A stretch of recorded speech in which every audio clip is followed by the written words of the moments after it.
You're watching this week's show with Dan and Mike.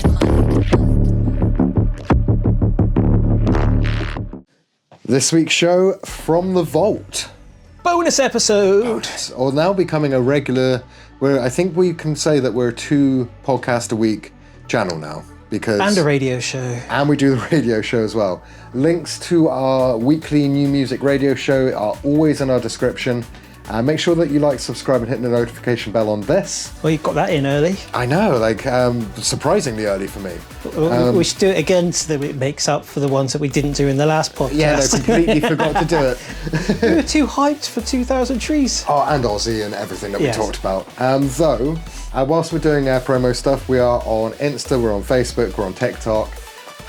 But we also have a +1 channel on YouTube, which you can come across and find all our interviews that we've done at Slam Dunk and Download. And because we're going to 2,000 Trees this weekend, make sure that you're hitting the subscribe on our MJRS +1, that's what it's called, channel on YouTube to keep up with all of the full interviews. It's the first place that you can find them from 2,000 Trees this coming weekend. And then we've also got Spotify, where we've got playlists for all of our tracks of the weeks and all the tracks that we play on the show. There we go. Are up in one playlist. I'm gradually adding more because I think we've got, it's got a good 8 hours at the moment, but I need to put some more tracks in there. And the reason that we do all of this in the way that we do is we're very old-fashioned. We've been doing radio for, he's been doing it for 19-ish years now. Probably, if not longer. 20 next year. Yeah, about that. I'm about 16 years on being heard on the air. Because I turned up before that, but I was never heard on the air. Just a silent member of the team. A silent member, very much regretted making me talk. Now I can't shut them up. But zip it. The reason why we do all of this is because we've largely been a free-to-access radio show. I don't think we've ever had a paywall between us and promoting new music. No. Or if we ever made any money from doing radio. Exactly. But it's because in this day and age, we want to promote new music still. My like songs on Spotify are all things I've discovered through the show over recent times. And we don't want to be one of those people that takes a cut of a band's money. Yes, that started way back when bands used to hand me CDs to play on the radio. Yeah. And I'd be like, I'm going to play one song off your 3-track EP. I will play once on the radio to promote you. Yeah. But you've just lost yourself £5, £10 on that CD.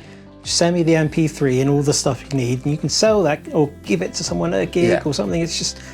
We've always tried for those to people do that remember CDs. Yeah, exactly. So we've always tried to do that, and that's why our radio show, like I say, you can find it in the bio below. Mixcloud is free, but if you don't want to go through the rigmarole of signing up a new account and you just have a Spotify account, that's why this man does put all of our features and every single track that's played on the radio show onto Spotify. But you do miss some of the funny bits in between tracks where we do some very strange stuff. Yeah. You don't have to have the app to listen to Mixcloud. If you do it off a computer? You can, just do it on off your browser on your phone or tablet or on a laptop or whatever. And just, do it off the browser. You can still listen to us that way. You don't have to have the app. But if you have the app, then you can subscribe and interact a lot easier. There we go. And the reason why you want to follow us on social media is... because we're awesome! Well, there's that. We got a good manager. And there's also that. Who puts together a lot of the behind-the-scenes stuff that goes out on our social media as well. So it's not just repurposing the same stuff that you'll see here. Especially with the radio show, often it's the weird stuff that we say to each other whilst tracks are playing that tends to end up going up on our social media. or the bits where we just completely balls it up. Yeah, 100% bloopers. It's like, dude, you just read out the wrong track. What, me? I wouldn't do that. I'm a professional. I used to do live radio. That was one of my favourite ones of late. So I didn't even realise I did it. I was just like, what? No. Oh, yeah, I did. Yeah. But no, we're going from the vault this time, and it's a band and a person that you really like. And I like the person. He was great to chat to. Absolute genius. Absolute genius. Artist.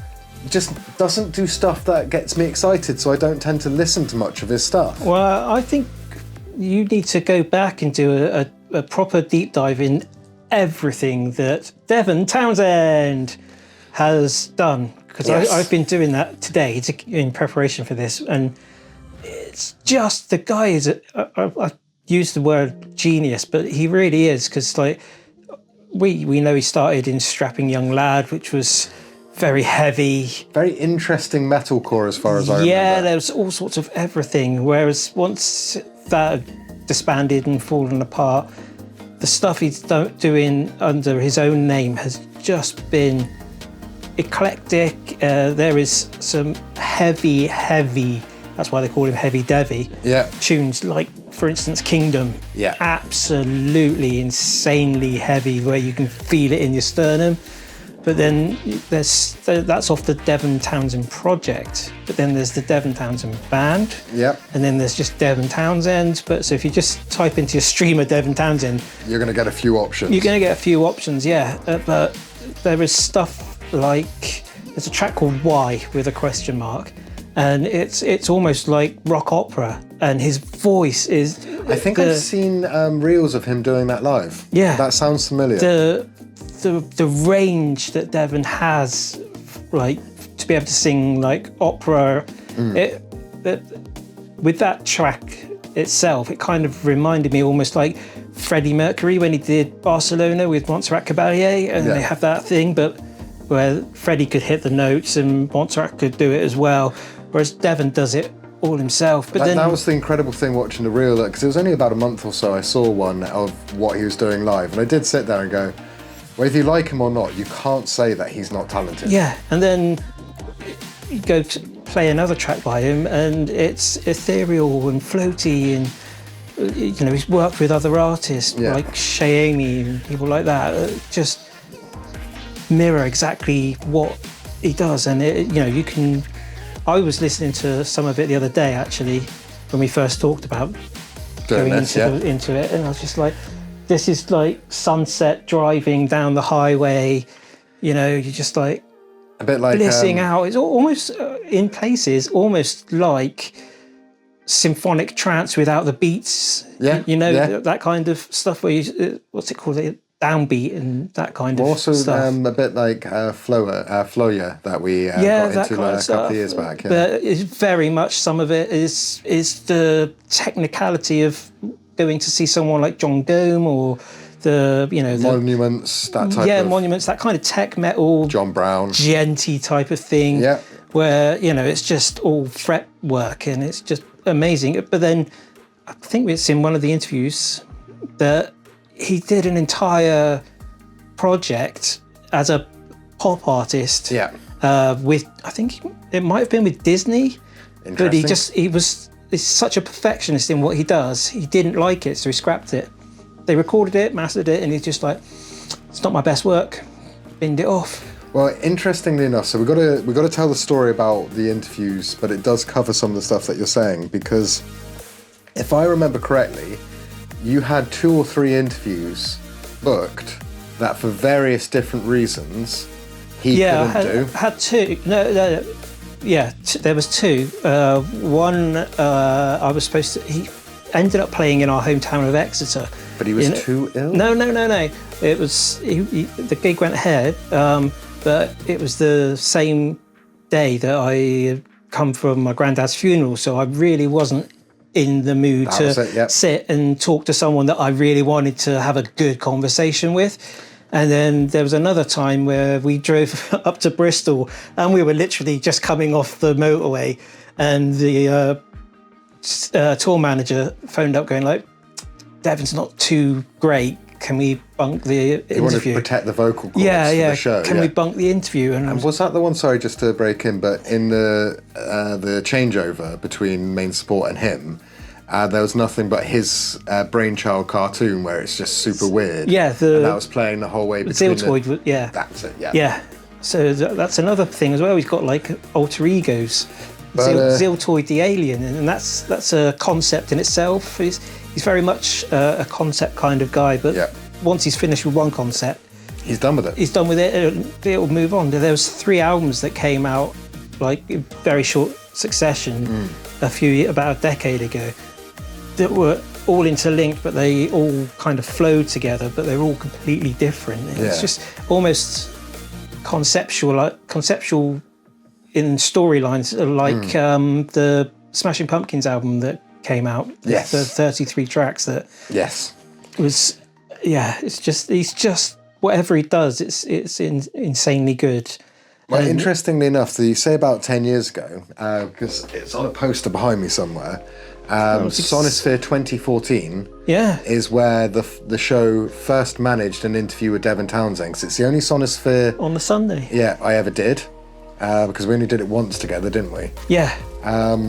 And back in these days, with older laptops, crappier internet at festivals, if I wasn't interviewing, then my face would be that far from my laptop screen, and I would just be trying my best to release things as quickly as possible. We have talked about this on the pod before, about you tunnel visioning and not noticing that Matt Tuck was stood right next to you. Yes.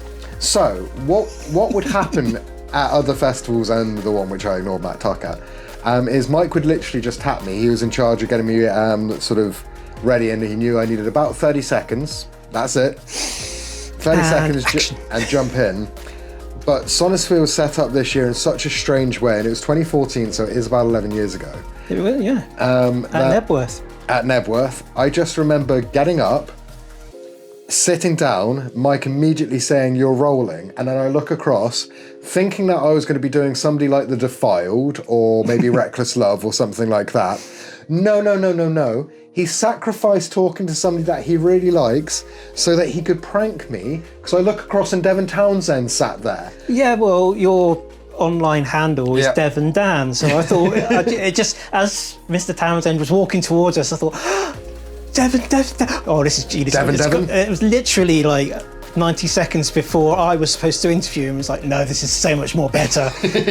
Devin Townsend, this is Devin Dan. Go. And genuinely, what you're going to see on that one, it's going to be the first one we play, is me trying my hardest on the spot to come up with a full interview with somebody that I don't know a track name of at this point particularly. I liked him as a person. I always said that, like, I respect pretty much every artist out there unless you do weird things that get you arrested. And Devin's not one of those. So about 30 seconds into the interview, I realised that I'm just vibing with his personality. And I don't think we actually talk about music through the entire interview. I'm just talking to him about strange things and the weirdness of it all. Well, I followed him into weirdness. He followed me back into weirdness. And I remember him saying at the end of it, he was like, "Oh, this was genuinely a breath of fresh air." And like turned to you and just went, "You've got a very interesting interview here." And then you went, and there was at the end of the interview, off camera, he goes, "Yeah, he didn't know he was doing this." But he bought into it. It was great. It was fantastic. And then the interview that we're playing that I did was, I was prepared and I was this was your mentally, this is redemption. Yes, and it went deep. It went very deep. Not only is he a musical genius, he's a savant of everything. He's a very deep and knowledgeable person on a lot of things, and I thought I held my own with. We were talking existentialism and... Well, this is the existential interview where you held your own, rather than one that's being released later this year. We won't tell you who, but there is one interview where it went so existential, you're still trying to understand it 12 years later. Yeah, I haven't even watched it back. It's just seeing the opening credits, and I'm like, nope. But we're gonna release that one because there's such a story to that. But Devin was the one that I remember you even saying, because it was. Devin came after the other one that you did. And I remember you saying, "Oh, this went proper, like, weird, but I actually kept up with this one and I knew what was going on."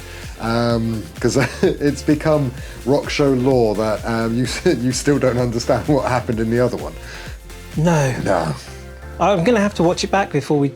Oh, yeah, no. And pull that one out of the vault. And I was stood there, like, listening to it as well, because I was cameraman for that particular one.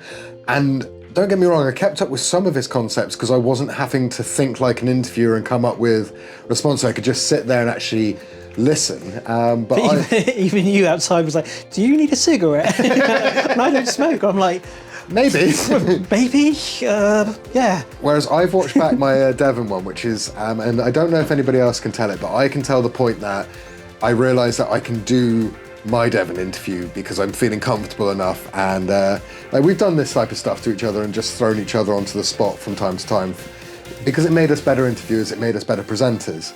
And this was one of the things that did actually make me a better interviewer, because if I can do an entire, I think it's like 7 to 10 minutes mine, an entire interview of that length at a festival with literally less than 30 seconds prep of even knowing who I'm doing and having nothing in my head doing it, that's why we have so much fun these days, because... And mine's nice in a venue and in the cloakroom, I think, because it was better for acoustics. Yeah, but there was no coats in there. Did I even come to the one that you did? I don't think you did. I think you took somebody else. Yeah. Yeah, because then we went up and didn't interview him on the council one. Yeah. And that was the one with Fear Factory. Yes. And that was Jason Lewis, I think. That's the one with the big screen and the Ziltoid. Yeah, that's my last memory of a venue, Devon one. I think you got your interview, but you took somebody else the way I occasionally take somebody else. If can't remember who though. No, well, if they're not here, then... Obviously wasn't that important. No, I know exactly what you mean there. So we're going to let these run. It's going to be back-to-back again. Mine first, then Mike's, so they're in chronological order. And then we'll drop back in at the end of them just to round off and say toodles.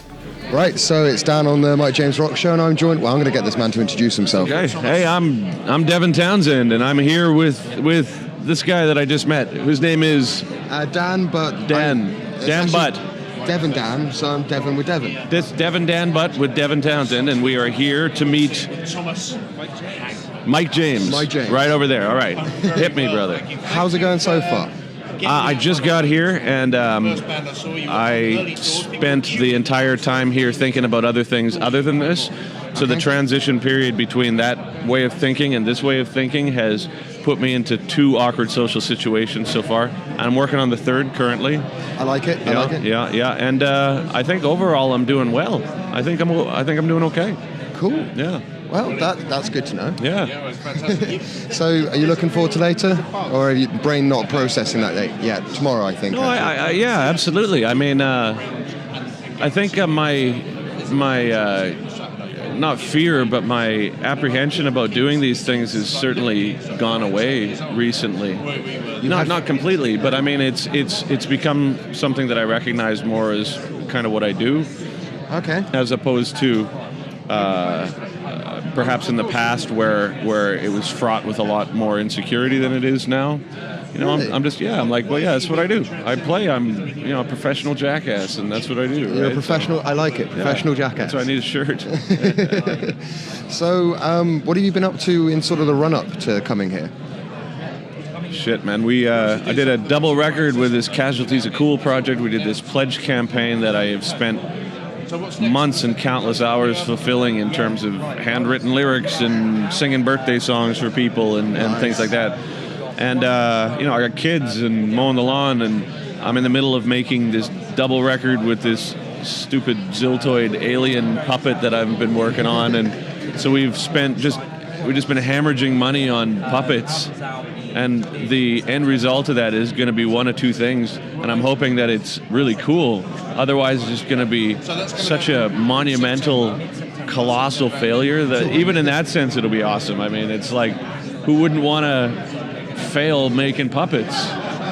Wait, that's rhetorical because, yeah, probably most. No. That doesn't make sense. That's not how rhetorical is used in that way. I think we've gone a little left at the traffic light. Oh, we're still going left, man. I got a bunch more lefts to make, but we'll get back to where we were.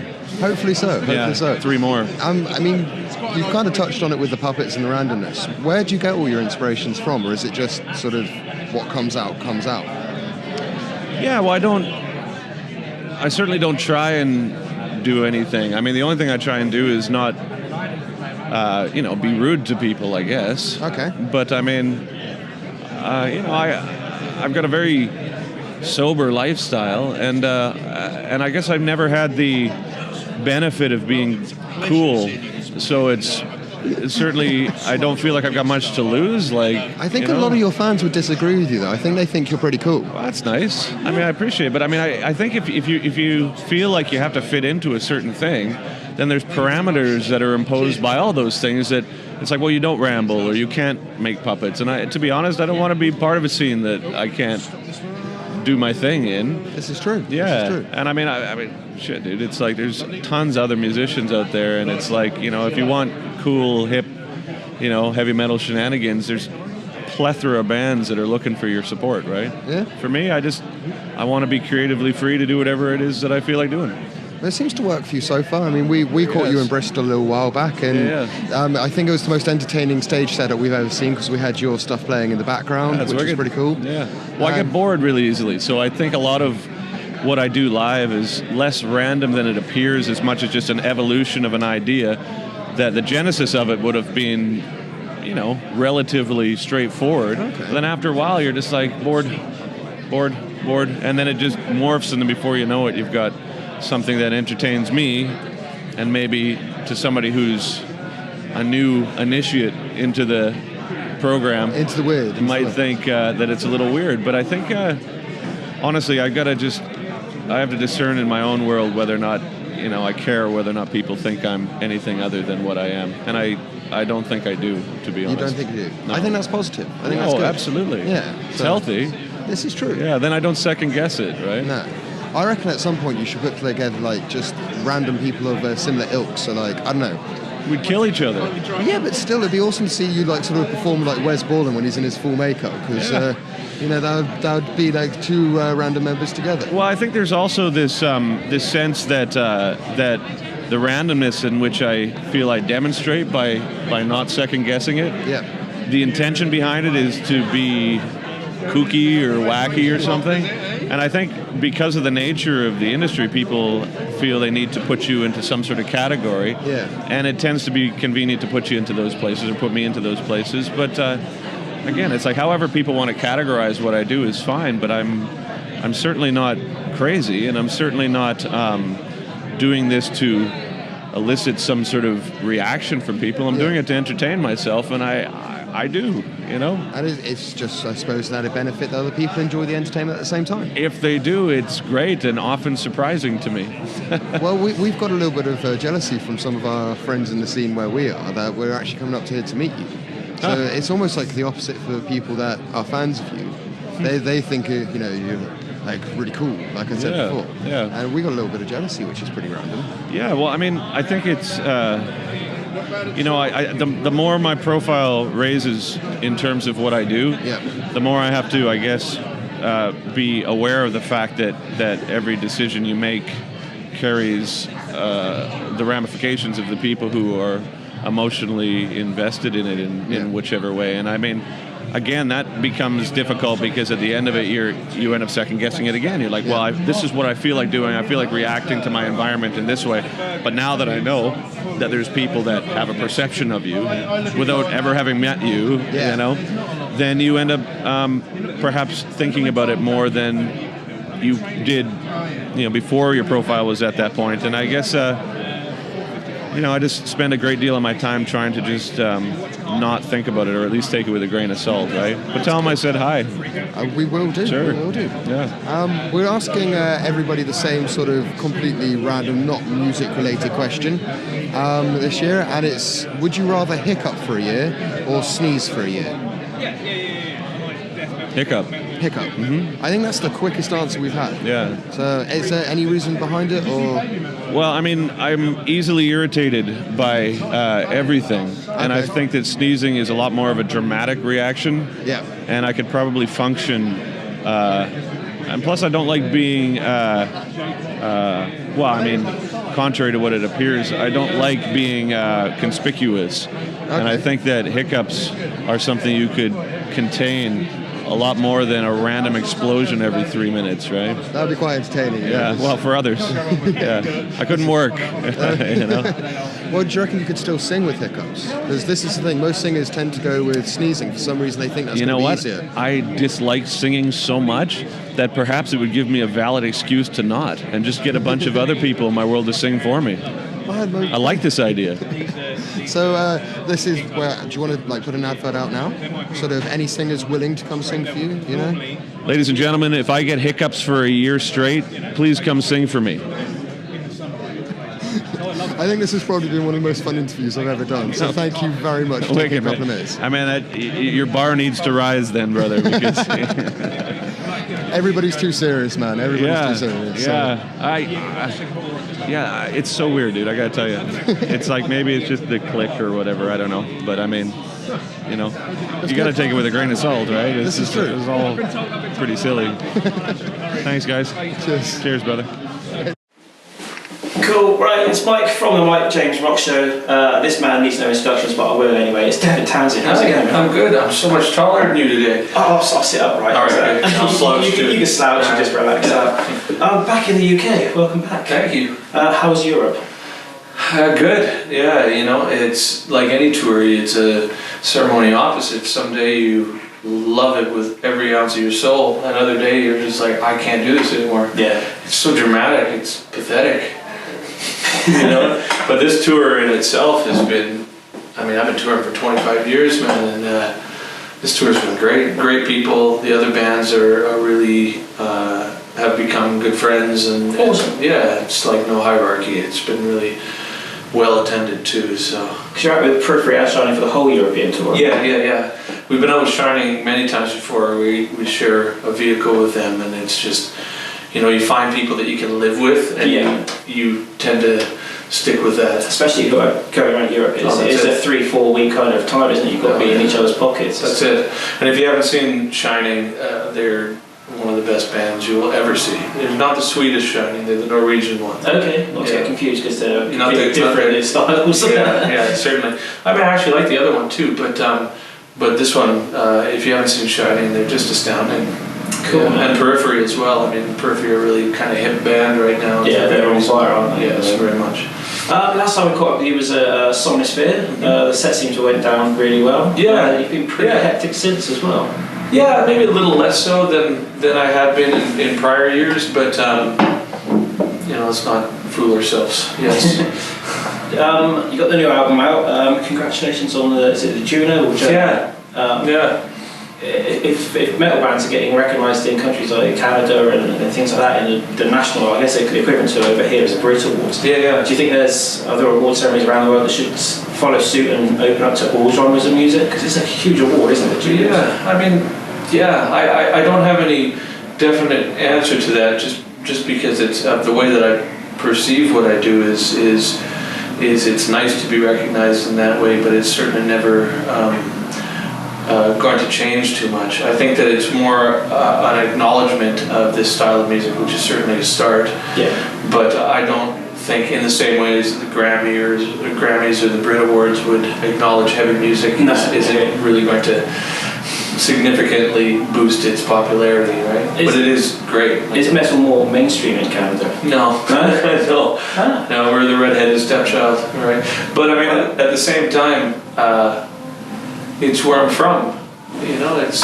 I was saying to another guy earlier. I was walking around here today, and there's a lot of similarities. I mean, Canada and the UK have a lot in common. Yeah. Right. We just have a ridiculous accent. So, but then so do we. So. Yeah. So there we go. We can get together on that too. But I think it's similar in the sense that metal and hard rock and all that is sort of an underground sport, and there's a part of me that prefers it that way. I think there's a lot less parameters on what we do, when the only thing I really have to sell, if you want to look at it that way, is music gear. Okay. But that's cool because it's not a lucrative genre, so if we get our touring supplies provided for us in exchange for an ad, I'm okay with that. You know, but I think if it was any more, then it changes from gear to soft drinks or condoms or, you know, cars or shit like this. Sponsorship deals at the end of the day, isn't it? Yeah, and I think at the end of that, you know, at least at this point, no one tells me what to do. No. It's the opposite. They're like, we'd like you to be you and use our stuff, and that's such an honor. But I think any musical art forms that are more lucrative are probably like, well, we want you to do this, but here's what you can and can't say. I guess it's very short-lived as well, because you've already said you've been doing this for 20 odd years. Yeah. Various guys. I'm still doing it. Yeah. You know what I mean? And it's like, that's what's interesting about being out with these bands too, is they're much younger than us. And there's a part of me that I'm just, such a fogey, I'm like, water. But it's also cool to not compete either. Knowing Shining is just insane band, and Periphery is hip and modern and progressive. Are you learning from these bands? Because each of your albums are completely different to the next. Is it? Well, what it's taught me, getting like influence from these bands? Yeah, it's taught me to not compete with them. Okay. It's great, because now I'm just like, well, what is the function of this band? I mean, I've got a lot of things, the Casualties thing, or going back to strapping, or symphonic stuff, or stupid puppet shit, or whatever I do, right? But when you're out with bands that do certain things better than you, then you should focus on what it is that you do well. And so I focused on, well, what is the function of DTP? Well, for this tour, before the Royal Albert thing, mid-tempo, emotive, good songs. Yeah. Like 4-minute long song with a chorus and, a sentiment that comes from the heart in a lot of ways. And then that way we don't have to go up and try and out progressive Periphery or out extreme Shining, because it's just not going to happen. Because the last time you were here, you had Fear Factory with you, right? In this film. That's two completely separate angles of same. We went up and Gojira. I mean, what are you going to be heavier than them? I mean, you're not. No. Or Meshuggah. You're going to be a better metal band than Meshuggah? No one's a better metal band than Meshuggah. So it's like, but I think all these things teach you to focus on what it is that you do, and I think that ultimately, what I hope people take from what I do is just, it's like, well, that's him. That's just who I am. And so their age doesn't necessarily come into it at that point. I think the only time it does is if you try and, well, look, guys, I'm young. Here I am, like a 22-year-old, and I'm playing whatever's hip and all this other shit. It's like, so being out with younger bands is good for me, because I've realized that I don't care to pretend I'm anything other than I am, right? That's exactly you summed it up perfectly.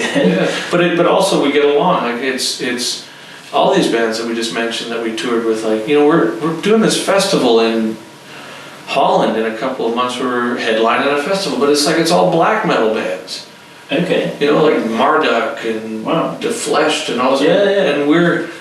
And I was like, what the hell are we doing that for? But ultimately, it's like my relationship with a bunch of these guys in black metal bands is really good. The Dimmu guys came to the show the other night, and we're up there with puppets singing about love and all this shit. And I mean, I think ultimately what it underlines for me is just, if you're being yourself and you're true to the fact that none of us know shit, no one knows fucking anything. No. Me less now than I thought I did yesterday, of all things. Then there's room for everybody, Yeah, very much so. Metal. You touched on it just now. You've got the Albert Hall gig coming up soon. That was announced last summer. I think it was been booked for some time. What is it about these big shows in London that you seem to like doing? Because you did the Roundhouse a few years back, and that was a big hype production and stuff. Are we going to see the same sort of production levels in the Albert Hall? Well, I mean, as long as people don't just figure out I'm a total fraud, they're like, wait a minute, this guy's an idiot. And a lot of people have already figured it out. But I mean, don't look a gift horse in the mouth. I mean, holy shit. I'm in London last night. I'm like, this city is terrifying. It's just this massive metropolis of just like a lot. It's like hyper aggressive, and like just the driving and the intensity and all this stuff. But we get to do puppet shows at the Royal Albert Hall. Fuck yeah. I'll take it. And I mean, but credit where credit is due. Our management, Andy Farrow specifically, is from the UK. Yeah. And he's brilliant. He's a genius in so many ways, and he has really championed us here in ways that has worked for us, and used one event to propel the next. You do Brixton, and then you do Roundhouse, and then you do Royal Albert, and as long as we continuously try and represent ourselves in a way that is honest and fun, because I'm not trying to make a statement. I mean, maybe I am in my own mind, but ultimately, I mean, I'm just trying to give people a good night out, Yeah. You know, like have some beers and come watch this. We put a ton of effort into it, and there's a good chance we'll fuck a bunch of it up. But I mean, the stuff that isn't, look, we got huge puppets and like, but it's all on a shoestring budget. You know, like the buy a thread thing that we did, those 4 nights and all this stuff. I mean, as over the top as it appears, because the only place we can really pull it off is in the UK right now. Okay. It costs us a fortune to do it. So, you know, like the Royal Albert thing is, I mean, it's costing us a fortune to do, but it's going to be awesome. It's once in a lifetime. That's it. That's it. It'll be a special event for everyone going and people involved. That's it. That's it. And I also think, you know, doing the Royal Albert thing has allowed me to say, well, I want to do a symphony now. Why do I want to do a symphony? Well, because I'm going to be dead soon. You know? Yeah. Everybody is. Well, I've actually got some fan questions. That was one of them, is when is your symphony going to be recorded? About a year. Yeah, about a year. Yeah, life is short. If you're lucky, you make it to your 80s. If you're lucky. If you're lucky, yeah. You know? So is the symphony going to be full orchestra? Oh yeah. Full It's going to be ridiculous. You know? You're going to stand at the front of the bandstand and... Maybe just do it pretend, because I don't know how to do that stuff. I mean, I'm not Zappa, obviously. I mean, it's... You know, I was never really a massive Zappa fan, but he's so brilliant. I mean, it's unbelievable. But I don't consider myself as such. I consider myself I'm just kind of like fucking around. And then, but I think I've got a high level of sensitivity, which allows whatever I write to be rooted in a real emotional experience, and I think people resonate with that. Yeah, I think that's how people relate to you. It's because you come across as a real person. Yeah. Well, I mean, that's it. And so when I think about Zappa, when I think about orchestrating and all those sorts of things that come along with that sort of thing, I mean, I make no claims to say that that's what I'm at, but you know, I also well, I'm just going to do it, and people are like, well, you can't, and you're like, well, we just did. That's it. You know, and I think part restrictions really makes you a bit more sort of fierce to get out there. I love that, and I hope that cool and fighting. That's it. Yeah. I mean, that's it. I mean, I've never been in a punk rock band, but I like the attitude. You know, it's like, oh really? Let's just fucking do it. Yeah. You know, and I like it. Like, I think a lot of times it's acted. You know, I get really petulant with it, and I do, you know, shit jokes and puppets and all this stuff, almost to be like, not only did we do it, but we were taking the piss out of it at the same time, and that's like, there's something about that I love. Yeah. Right? But I think the symphony thing may be a little different. I'm going to try and, I'm not going to be po-faced about it, but I'm certainly going to try and make it like a real, like, awesome thing, right? Go back to Star Wars and all that stuff, right? Big sort of, yeah. Oh yeah, epic. Like stadium size symphony. Massive. Like I always hear, like, you know, on Z2, same thing. We had a couple thousand people doing the choir. Well, let's do that again. You know, let's make it bigger, make it intense, and then make the quiet part smaller and smaller and smaller. And then ultimately, what I hope is to be part of a really cool team, and I am. And without sounding like I'm trying to turn this into some sort of weird sales pitch, the audience is a big part of that. You know, it's not just me or the orchestrator or the producer or the band or the players. It's the whole thing, audience included. And then ultimately, when we do these shows, it's nice to be part of something that maybe succeeds, because everybody's like, is this actually going to work? Or is this just going to fall flat on its face, right? Yeah, but you won't know until you give it a go. That's it. You'll even kick yourself if you don't try. And that's it. And the last thing I'll say about it is, if you're going to jump off the cliff, you might as well do a swan dive as opposed to just like do it fast style. Yeah. I do have another fan question as well that came in from Rowan on Facebook. Will there be plans for a Z3? Well, I left it open-ended. Cool. In case, you know, the Ziltoid thing seems to be wanting to come back into my world. But at the same time, you know, I do things that are different from the last record. A lot of the times just because I get sick of what I'm working on. Like, if I work on Ziltoid for months and months and months, when it's over, I don't want to hear that shit anymore. I don't want to do that anymore. And so I naturally find myself going into other directions, like where Casualties was, or the Hummer, or DevLab, or, you know, Key, or anything that's a little different. But then after I do that, I'm like, oh, okay. And then usually I'm like, well, let's do something commercial. And then you do something like Epicloud or AE or you know, something that's really pop oriented. And then after that, it goes weird again. And then I heard you on a podcast a few weeks back with Jamie Jaster talking about going out and doing some work with some very commercial people and just turning it down because it's not exactly what it is you want to do. Yeah, but you know what? That was funny because when that came out, I also have this habit of just, I got a big fucking mouth. And I neglected to say that I asked for that experience. Okay. You know, I approached them. Yeah. And then it didn't work and I hated it. But then they sent me mails and they were so pissed off at me. They're like, you're making us look like idiots here because you asked for this shit. Yeah.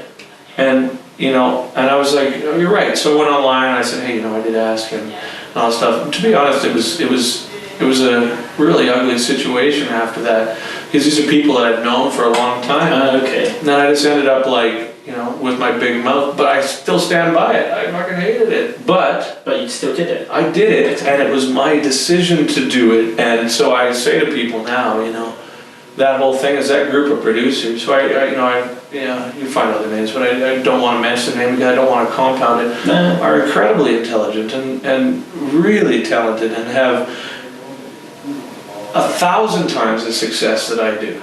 So by no means was I trying to imply that these people were like forcing me to do something. Yeah. You know, it was me. I did it. Yeah. But I didn't like it. So, but yeah, there's another example of my big mouth afterwards. I get these mails from these guys going, what the fuck, you asshole? And I'm just like, what? Oh, you're right, I'm an asshole, right?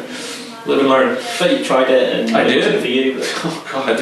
And then some. Yeah. No, that's cool. Thanks for taking some time out to chat with us about it. Thanks for listening. It's been awesome. Enjoy the rest of the UK and hope you'll come back again. Our height discrepancy here grow is next time. I've been my slouch is like monumental. It's bad at the best of times. It's okay. Thanks, brother. Thanks very much. Great to see you. Thanks, guys. I'll talk to you soon. Do you know what I reckon we should do? Having seen those two back to back now.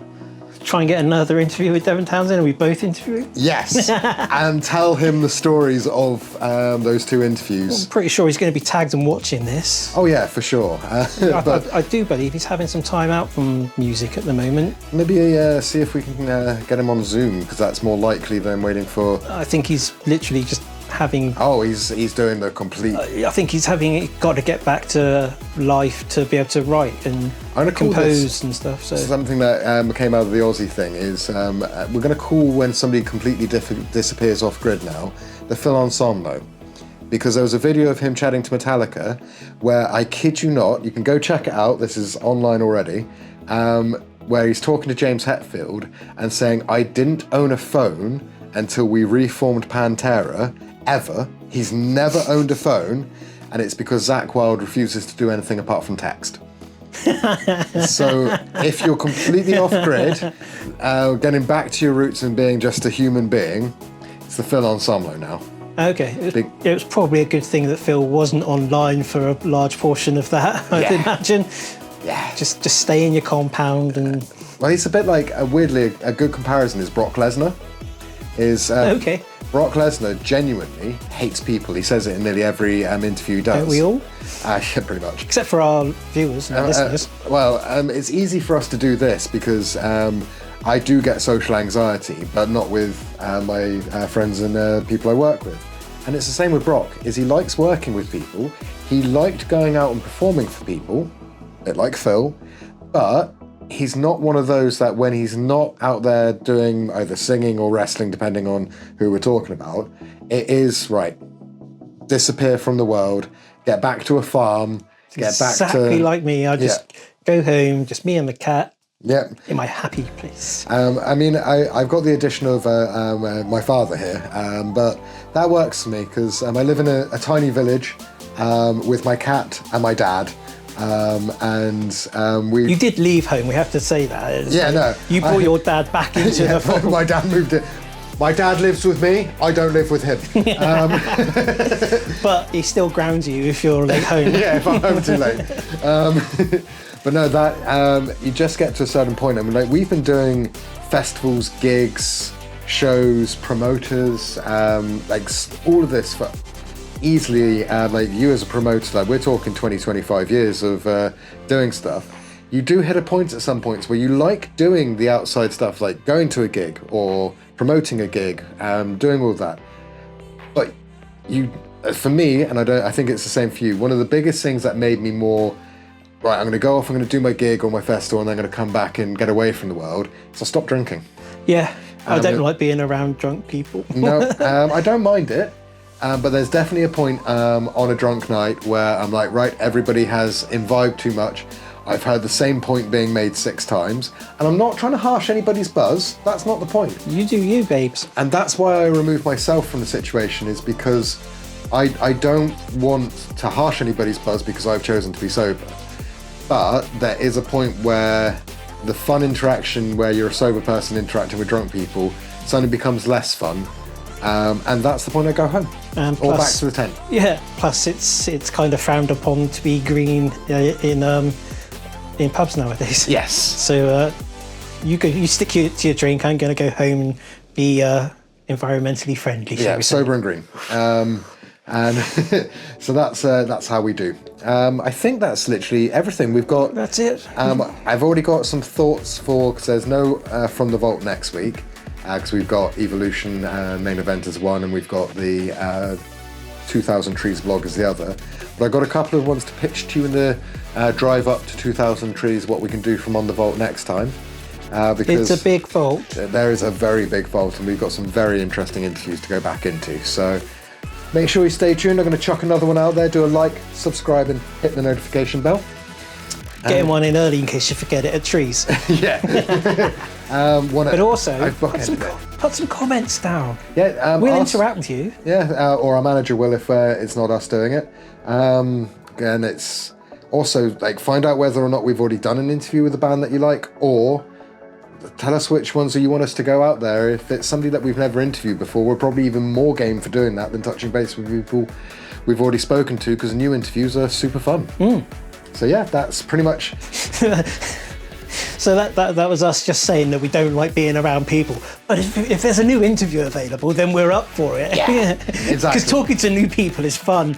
But in controlled circumstances. Only if they've got a microphone in hand. Exactly. That's how we do.